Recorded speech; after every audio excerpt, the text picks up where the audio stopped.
Hello everyone, in the last video we talked about the 2x2 Rubik Cube.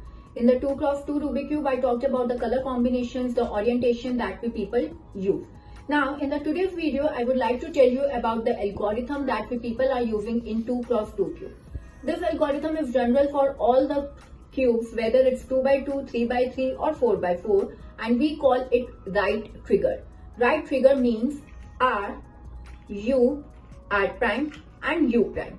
So these are some of the terminologies that we people use. R means right, U means upper layer, R prime means anti-clockwise movement of right side, and U prime means anti-clockwise movement of upper side. So this is how some of the algorithms are being defined in the Rubik cube, which help us to solve a perfect cube. Now while applying these algorithms, we are moving our hand like this. So we are having a perfect combination of our hand and the eye while solving the cube or applying the algorithm. This improves our hand-eye coordination in a great benefit for the hand-eye improvement of the kids. So for the kids to improve their motor skills or gross skills, these cubes are like a miracle. Thank you everyone.